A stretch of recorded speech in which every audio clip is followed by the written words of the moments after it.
Je vais aller assez vite, il y a énormément de slides. Je vais juste remettre une vérité.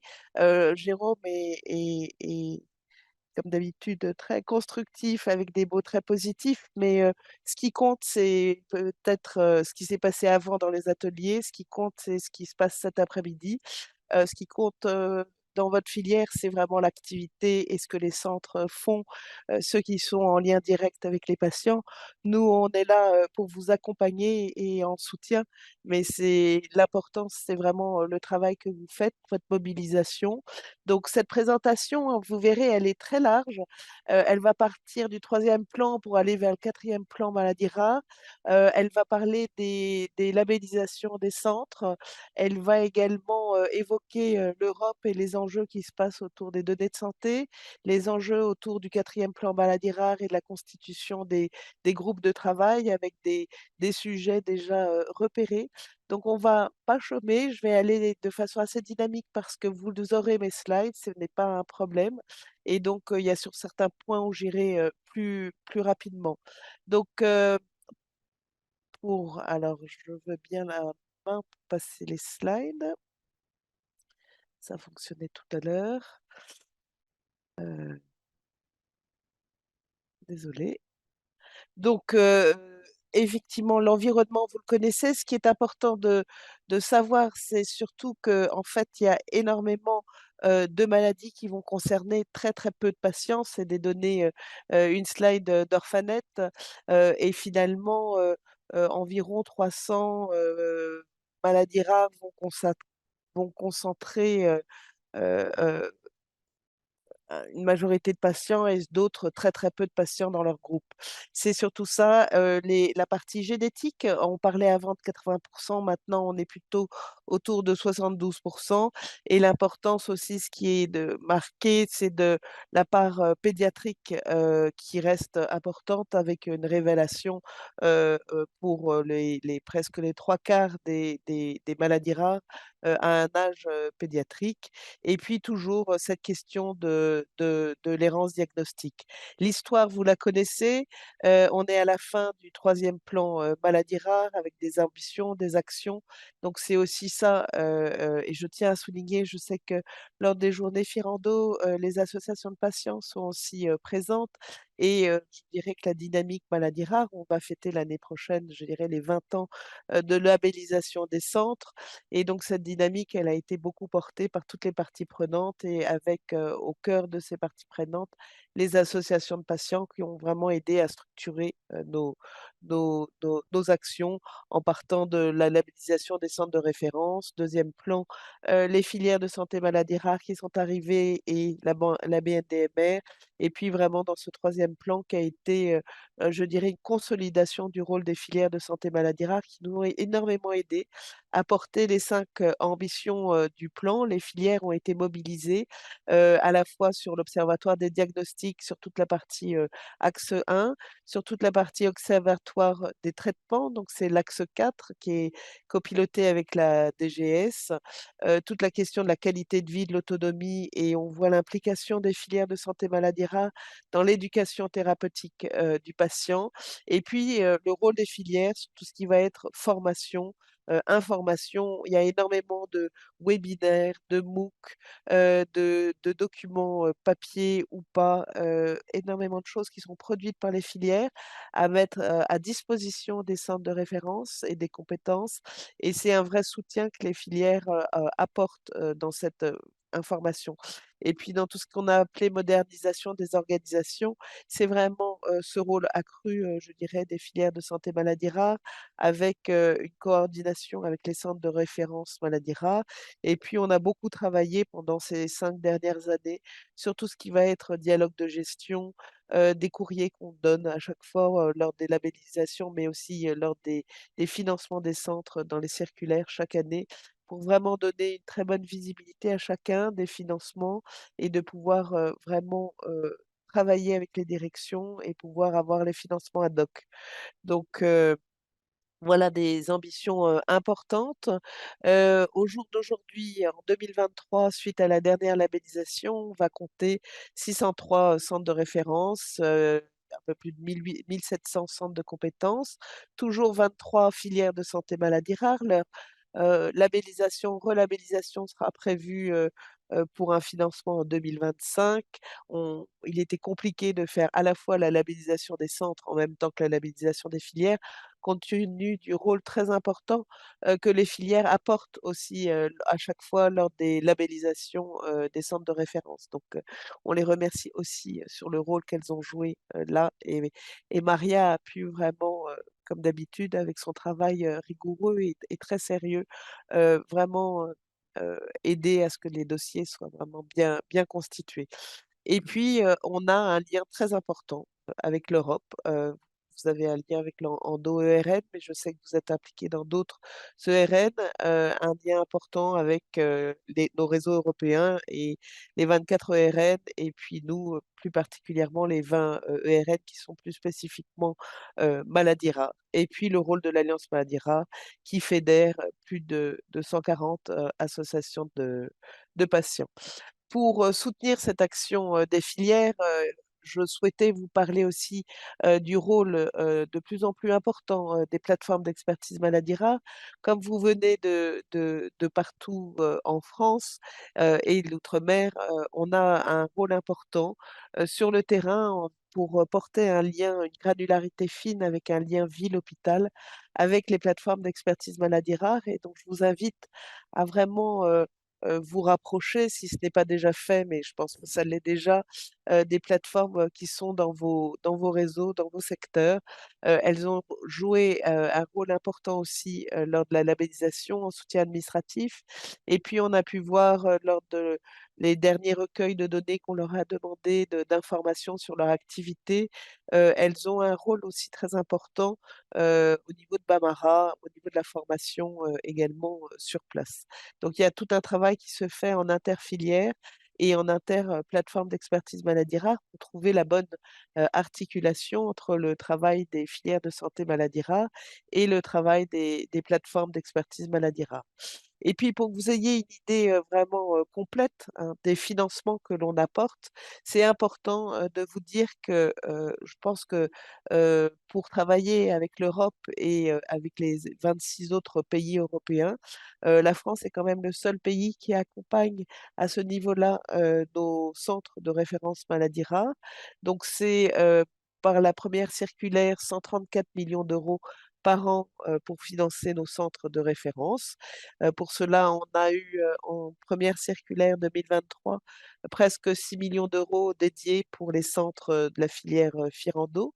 Donc c'est un soutien, important.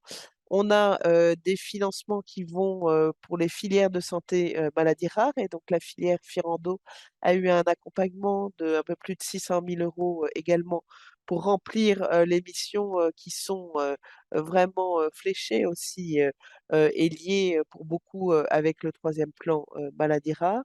Donc c'était, important aussi de le souligner et puis, on a eu, cette année des soutiens exceptionnels, notamment, avec, un renforcement de la big expertise où, on n'a pas fait un appel à projet, mais on a délégué aux filières des financements, supplémentaires, pour, à la fois, de nouveau financer des PNDS, de l'ETP, notamment pour des nouveaux centres, de la filière. C'était important de pouvoir déjà commencer à les accompagner, même si, leur financement effectif ne sera qu'à partir de l'année prochaine, mais les filières peuvent tout à fait, commencer à leur proposer, de participer à des programmes ETP ou, à coordonner des PNDS et puis, il y a eu un soutien, très important, pour pouvoir financer, des outils, à la fois le RCP, continuer parce que ça a un coût. On avait fait un financement initial, mais il y a un coût après de l'outil et dans sa maintenance, chaque année et des financements aussi, heu, orientés vers les centres de compétences, pour, Bambara, pour, aider, au remplissage des bases de données. Je sais que la filière Ferrando avait fait un gros effort, je dirais, il y a plus de 6 7 ans au moment de sa mise en place. Elle était, précurseur, ça avait été, Après, malheureusement, il y a eu un petit temps de latence, mais on a repris vraiment, ce financement et cette aide à travers les filières, pour, Bamara parce que, on voit toute l'importance de ce que la filière peut apporter là-dessus et pour nous, ça nous semble, extrêmement important de vous soutenir, là-dessus et je remercie la filière d'avoir vraiment, travaillé ce sujet-là et cela depuis, longtemps. C'est pas nouveau, chez vous. Donc voilà un peu l'idée des financements. Les financements en 2e circulaire, c'était au mois d'octobre. Donc il y a eu des financements également, pour, la filière Firando en formation, professionnelle, également pour les un soutien, ce dont je parlais pour les nouveaux centres labellisés pour, des PNDS ETP et puis, pour le remplissage de Bamara, où nous accompagnons pour, un financement de 240 000 € pour pouvoir, vraiment, égrener et mailler, le territoire avec, parfois, comme on a pu le voir pour la filière fil foie avec la filière G2M, des architectes qui sont partagés, également sur le terrain pour pouvoir être plus efficients, sur le terrain. Et puis on a en prévision dans la 3e circulaire qui n'est pas encore, signée et votée, mais qu'on va pousser, un soutien, anticipé pour l'année prochaine, toujours pour l'Observatoire du diagnostic, l'Observatoire des traitements, pour la filière Firando, mais également pour les 22 autres, filières de santé maladies rares. Donc voilà pour ce qui est des questions de financement. Après, on a des questions autour de l'évaluation du PNMR3, des questions sur la labellisation. Donc, vous verrez, je vous ai mis tous les centres labellisés de la filière Ferrando. Il y a eu une dynamique excellente. Et puis un point sur le PNMR4 et puis sur les réseaux, européens de référence. Donc, pour l'évaluation du 3e point, du 3e plan maladies rares, on va avoir une remise du rapport, en ce moment, qui est une remise officielle vers nos 2 directions, DGOS et DGRI, puisque c'était elles qui avaient fait une lettre commune pour faire, cette, saisine. Donc ça devrait être, courant, début janvier. On a déjà des éléments qu'on va pouvoir reprendre et donner aux 15 groupes, de travail, qui sont déjà mobilisés pour construire les actions du PNMR4 pour ne pas perdre de temps et puis l'idée c'est de conduire jusqu'au lancement, d'un 4e plan qu'on espère, pour la Journée internationale des maladies rares. En tous les cas, une feuille de route qui pourrait être faite et donnée, à ce moment-là pour un 4e plan maladies rares. Donc, des enjeux, dans cette évaluation autour du diagnostic, autour d'évaluer également puisque l'HCERS était impliqué, les projets de recherche, et puis au niveau européen, comment s'articule, avec, les ERN, avec Orphanet et tout le travail aussi sur la gouvernance avec la place, des filières, qui a été, notée, comme vraiment ayant maintenant une place importante. Et d'ailleurs, dans les 15 groupes de travail du PNMR4, les filières sont très impliquées, les chefs de projet parfois aussi, et ils font partie de cette dynamique parce que, je dirais beaucoup de nos actions passeront, par les 23 filières de santé, maladies rares. Et dans nos perspectives du 4e plan maladies rares, j'ai pu parler des plateformes d'expertise maladies rares parce qu'en fait, on a vraiment l'idée d'avoir rendre une visibilité toujours plus importante de ce parcours du diagnostic, mieux faire connaître, je dirais, en amont, c'est-à-dire quand nos patients arrivent dans les centres de référence maladies rares, trop souvent on peut avoir une errance, importante qui a eu lieu, avant et donc on a toute la phase, avant de savoir, le diagnostic et avant l'arrivée vers des centres de référence maladies rares, toute cette phase d'amont avec, la médecine de ville. Donc on souhaite rendre ça plus lisible, plus visible. Depuis 2 ans, on a maintenant un enseignement, maladies rares, qui n'est plus optionnel, mais qui est obligatoire, dans le cursus, des étudiants en médecine. Donc ça, c'est important au moins pour qu'ils connaissent, la structuration de nos réseaux. Évidemment, ce ne seront pas les 6 à 8 000 maladies rares, mais c'est important d'avoir, ce lien. Et puis l'idée, c'est vraiment de soutenir le parcours des patients en proximité, et de pouvoir, aider, leur, donner les moyens de pouvoir faire des choix, éclairés. Donc, quand on revient sur la labellisation, ce qui est important de savoir, c'est que l'ensemble des dossiers, déposés, il y a un an, représentait une augmentation de plus de 44 du nombre de centres de référence. Donc on voit que la dynamique était très importante, était au rendez-vous et vous vous êtes tous mobilisés pour, déposer, des dossiers. Les filières ont eu un rôle important, je dirais, dans la structuration.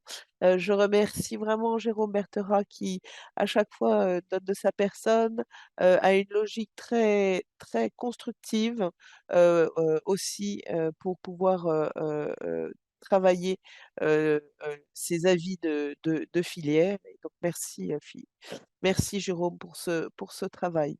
Donc, les résultats de cette labellisation, donc je ne vais pas, rentrer, mais, même si l'arrêté n'est pas publié, mais il est en ce moment, en cours de signature, au niveau des cabinets.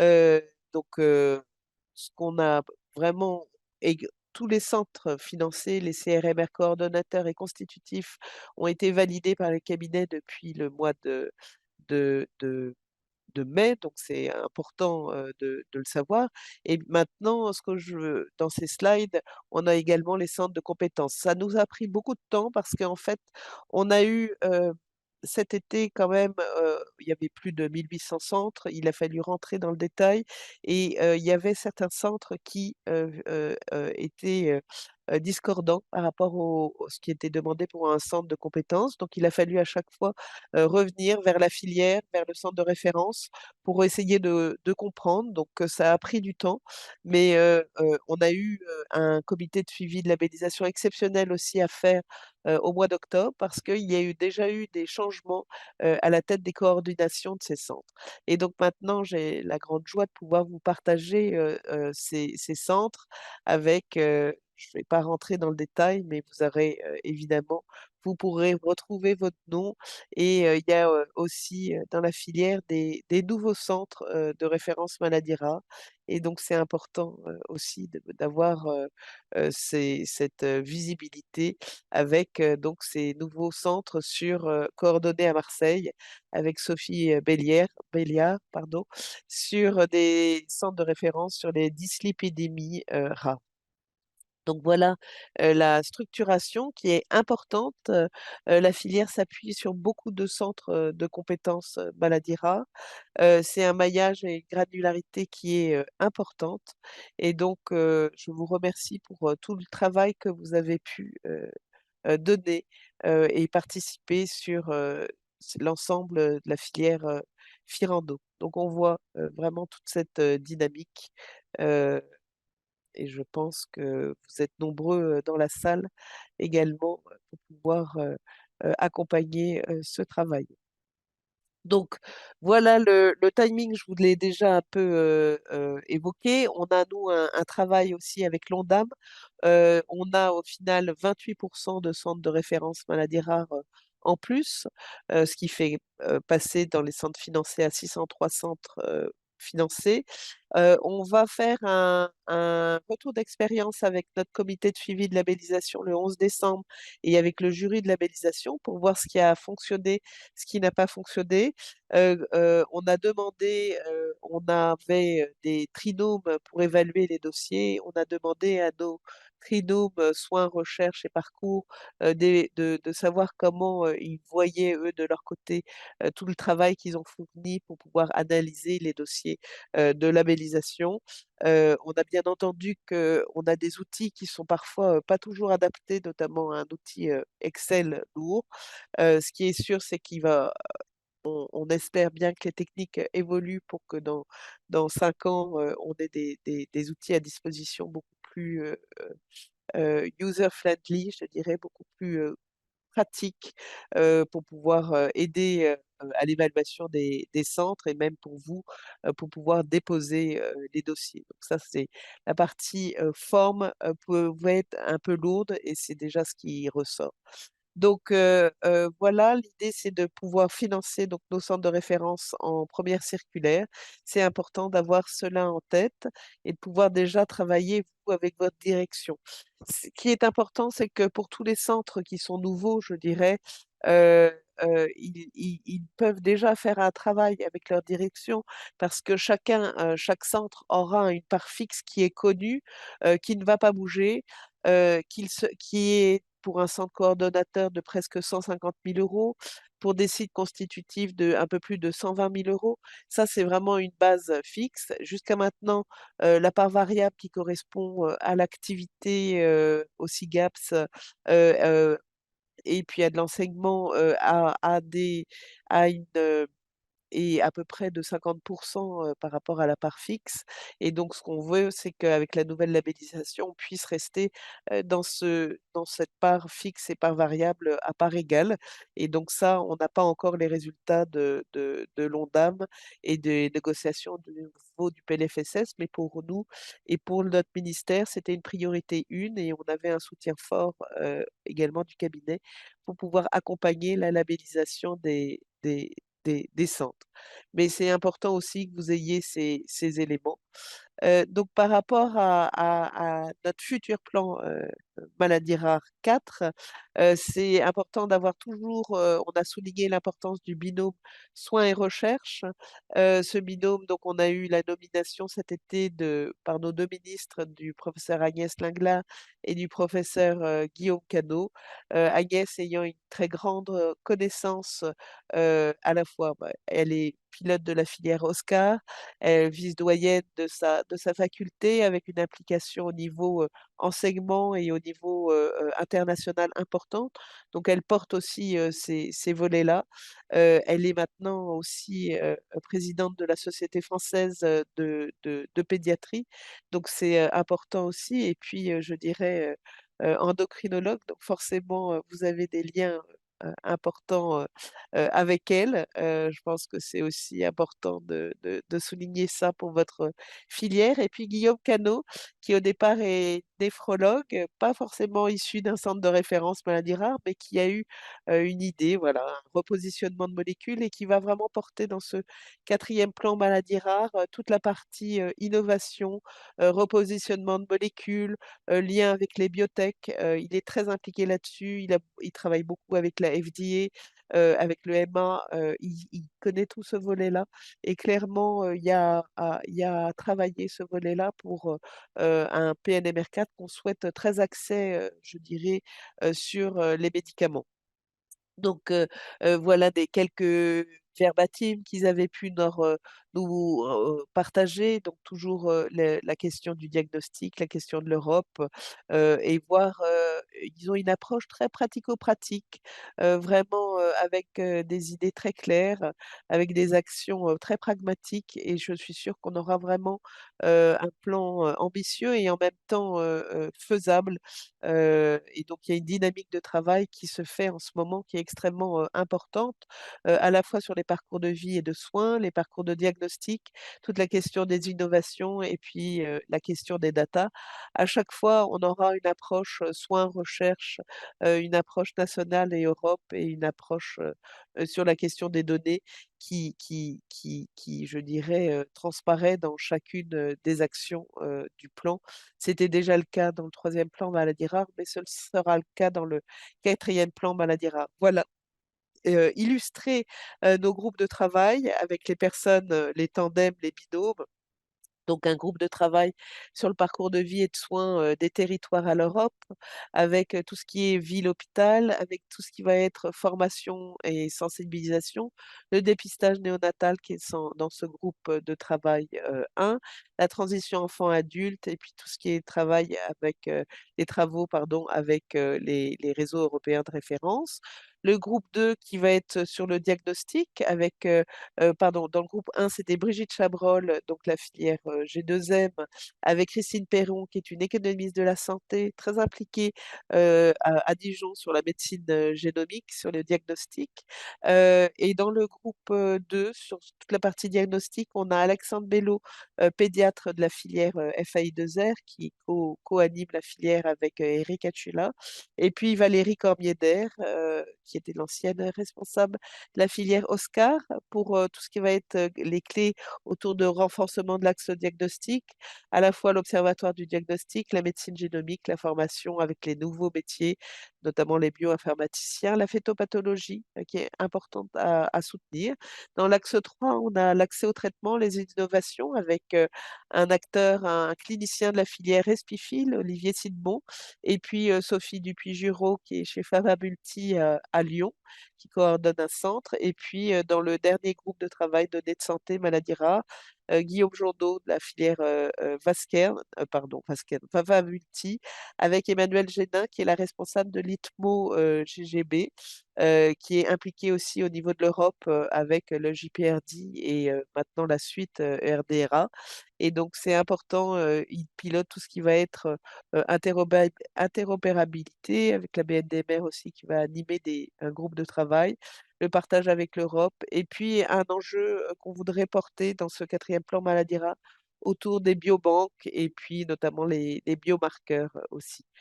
Heu donc voilà les enjeux. On a repéré, dans le diagnostic, donc ce que j'ai pu vous dire, on va garder des actions, dans le PNMR 4 qui sont issues du PNMR 3, notamment l'observatoire du diagnostic, le lien avec le plan France médecine génomique, renforcer la phytopathologie et les liens avec les CBTPN. Heu et un lien aussi qui est important avec les laboratoires de biologie, médicale, et notamment, tout ce qui va être variant de signification inconnue. Comment on travaille ce sujet-là pour pouvoir être capable de rendre des résultats.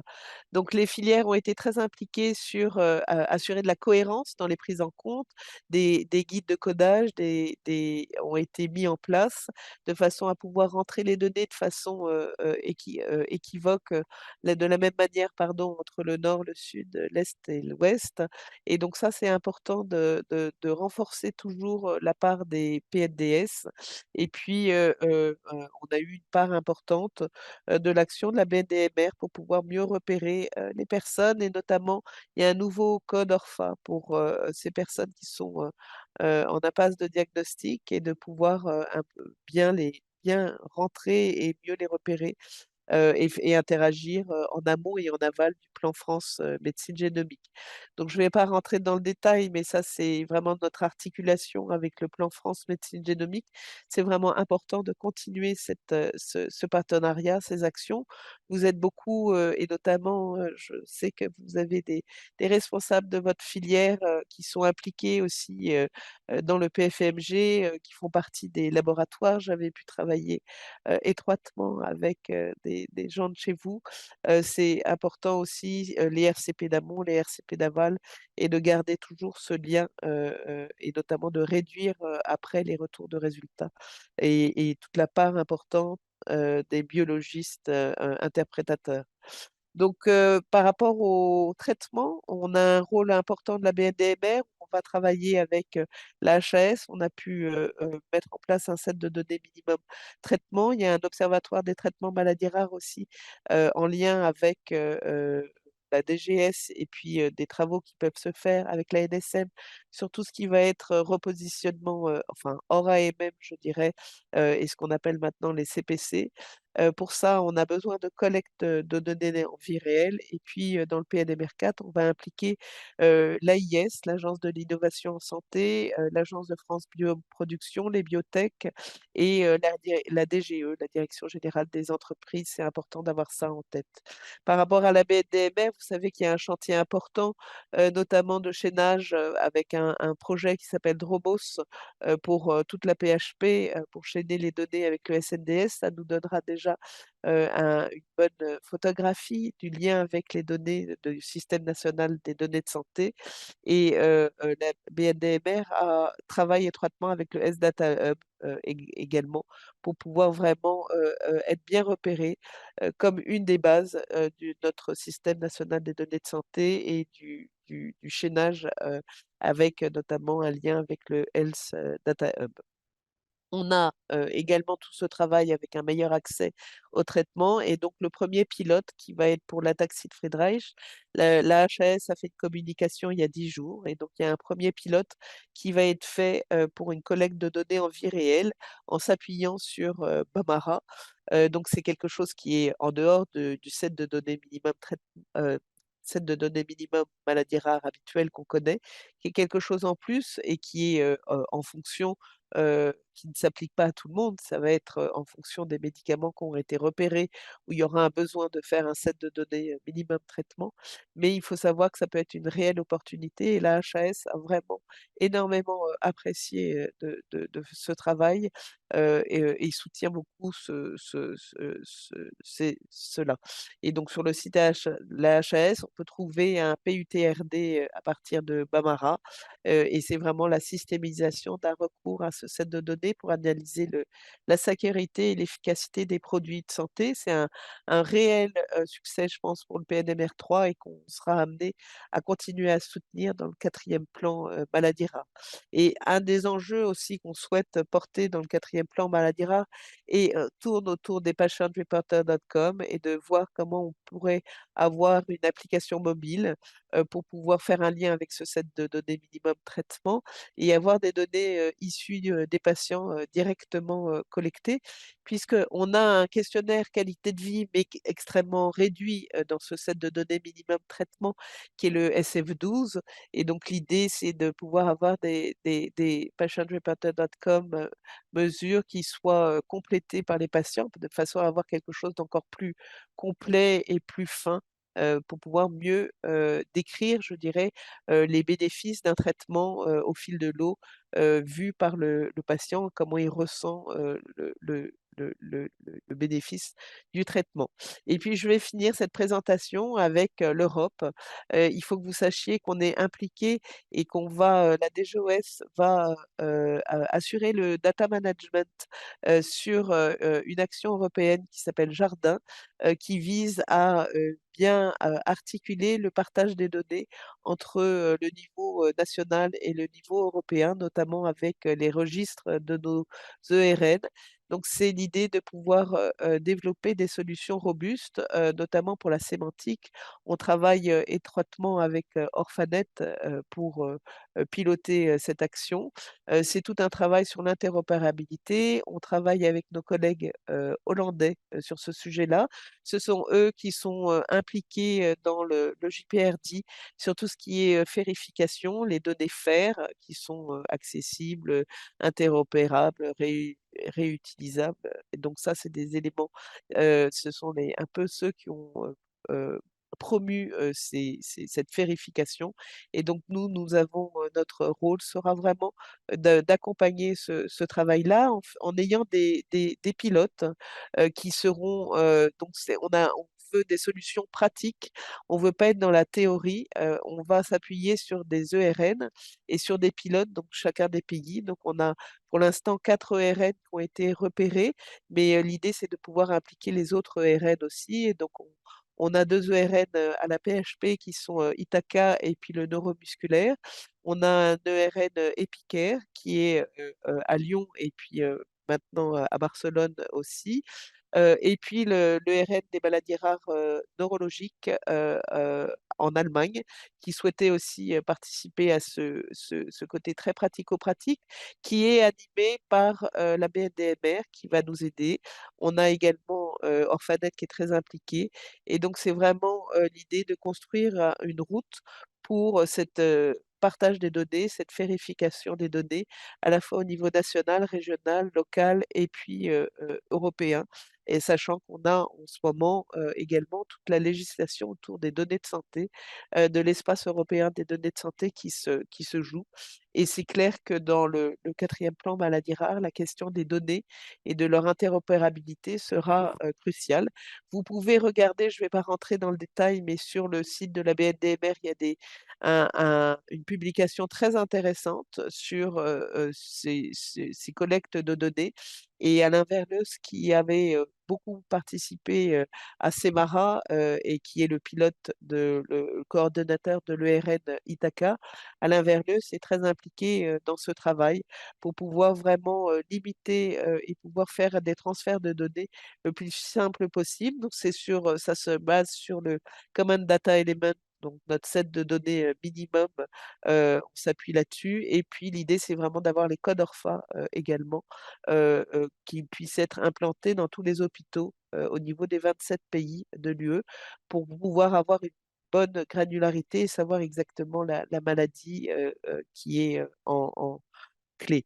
Donc évidemment, je ne vais pas rentrer, mais c'est notre, Work Package 8, est important. Tout ce qui va être, identification, des barrières pour le partage des données, renforcer, tout ce qui va être autour de la sémantique, autour de repérer les points de difficulté au niveau, législatif, au niveau technique et tester avec, en vie réelle, je dirais, tester des applications avec, des dans la vraie vie. Qu'est-ce qui se passe? Qu'est-ce qui fonctionne? Qu'est-ce qui fonctionne pas? Donc c'est important aussi, d'avoir ça, en tête. Donc voilà en une demi-heure, une vue, très rapide de tout ce qu'on espère, tout ce qui s'est passé et tout ce qui va se passer, pour, les prochains mois et prochaines années, autour des notamment des données de santé et de nos réseaux européens de référence. Et merci encore à la filière Ferrando et du travail remarquable, je dirais, de votre porteur entre, Maria, et Jérôme, qui font une très bonne articulation pour porter la filière. Merci beaucoup pour votre travail et Et votre votre investissement. investissement.